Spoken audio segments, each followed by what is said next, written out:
Now today, my topic is pure motives please God.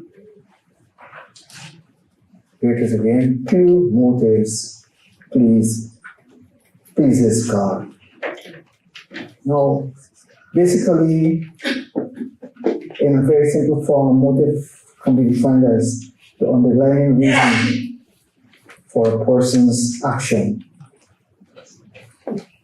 And God is very interested in not what you actually do, but your motive in doing what you do.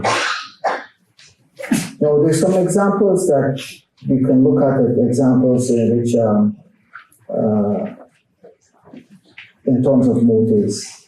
For instance, one person may give $1,000 to charity just in order to earn a tax break. Now here it is, he's giving this money to charity, people who are in need, and here it is, he's not really mindful about their suffering and what's going on with them. That is not his motive. His motive is himself, right? And this motive is what we call, it's basically selfish, and hence that is it, what he wants. Now, a person may then donate money and other things to win political favor. He wants to control a community, something like that, and he's going to put some money there to get that favor from the constitution, the people who make up the city council and things like that. And so like that, he now wants power over people. And that is his motive. Or you could be, as I say, a very good Christian who may donate money and other articles out of deep, sincere compassion for the poor, that you want to see them be better off. They're standing by the corners begging, and it might be even people like Save the Children, all kind of stuff like that. Today being Save the Children. Throughout the entire world, there's organizations like that, and you can subscribe to them, donate to them, maybe on a monthly basis and things like that. But here it is, you have held people's welfare and well-being at your heart in your donation, and hence that's the kind of donation, the kind of motive that is well spoken of and which is very good. Therefore, we know, as I said, that the same act of donation, same act of giving,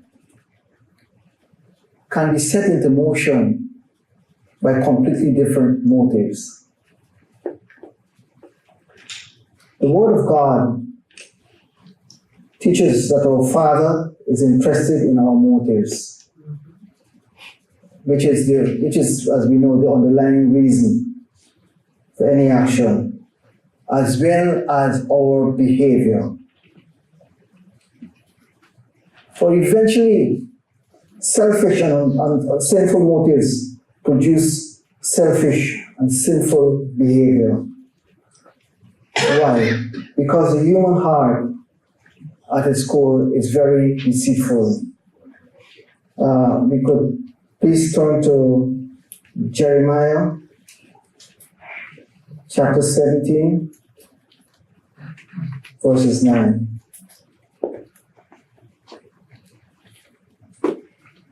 Jeremiah chapter 17, verses 9. And it reads, "The heart is deceitful above all things and desperately wicked. Who can know it?" So here it is, way back thousands of years ago, Jeremiah wrote this through inspiration from God, that this is so. We can pretend, that we are choosing certain actions for God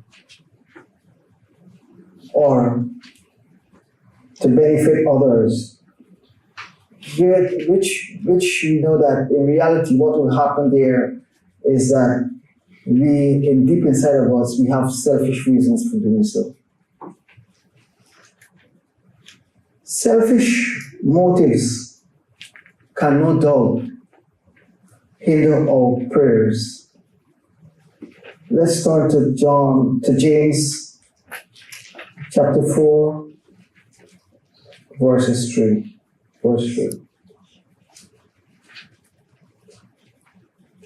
James chapter 4, verse 3.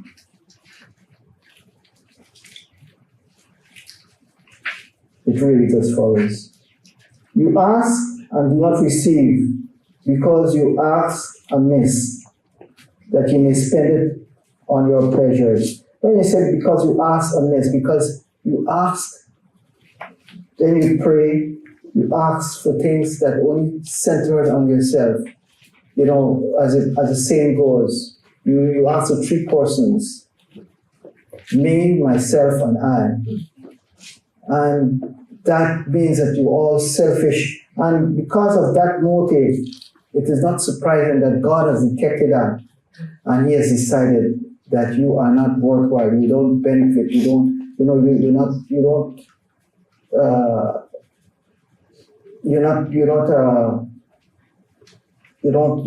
earn that favor to receive.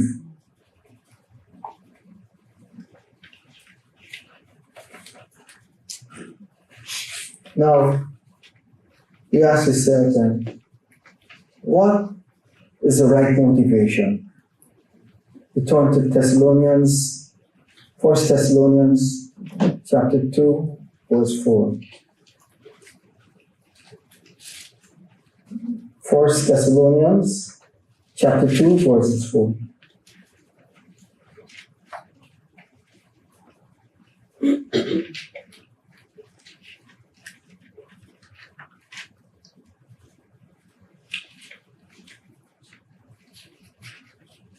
And it goes, but as we have been approved by God to be entrusted with the gospel, even so we speak, not as pleasing men, but God who tests our hearts. And here it is. God is the person, our Father, who tests your hearts. He knows the inside of you and what is motivating you to do what you want to do. In other words, He knows your hidden motives, although you don't reveal it to men. So, as I said, our purpose is to please God, not people. He alone examines the motives of our hearts. Yes, we want to please God. We can also look at the fact that 1 Corinthians chapter 4, verses 5.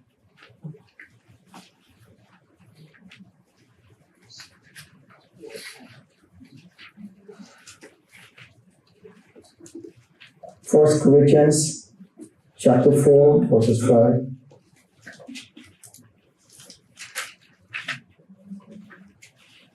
And it reads as follows. Therefore judge nothing before the time, until the Lord comes, who will bring to light the hidden things of the darkness and reveal the counsels of the heart.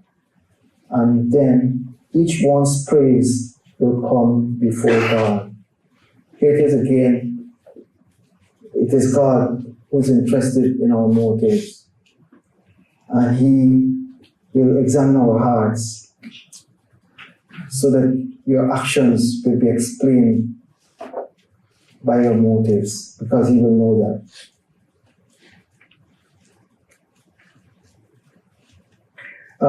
Then, sometimes we can sit down in quiet moments and examine ourselves. Maybe the things that we've done maybe might burn our hearts a bit. And you may ask yourself some questions. You may do it in the community, you might even do it in church, you might even do it in your workplace and all kinds of things. And you may ask a few questions of yourself quietly, and maybe get in a corner and say, first, like, am I doing this for the praise of others? Or how it would make me feel? In other words,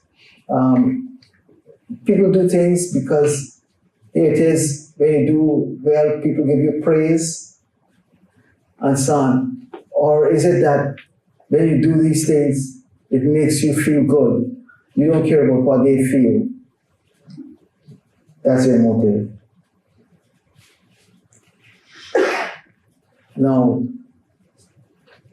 next one, you may ask yourself, if no one knows what I'm doing, that is, maybe if you're giving your time to people, serving them, and even sacrificing your belongings to them, and nobody knows that you're doing things like that. After a while, will you still do it? Will you still continue doing that? Because here it is, you're looking for recognition from men, right? No. What you're supposed to be interested in is in God. You do these things, you could do things in the dark and all sorts of stuff like that. Whether it's the good thing or the bad thing, but this time you're doing good things and you want to make people recognize it. God knows. You can't hide from God. Now we're going to ask yourself another question, one more. If I had to suffer for continuing what God has called me to do, would I continue? You may be doing something like, say, just simple things that may be like going to church even. And your vehicle breaks down, and your only means is public transportation to church, and that public transportation means that you gotta go through some suffering because here it is, the trains are late, overcrowded, all sorts of stuff in lines, a whole set of things that you go use.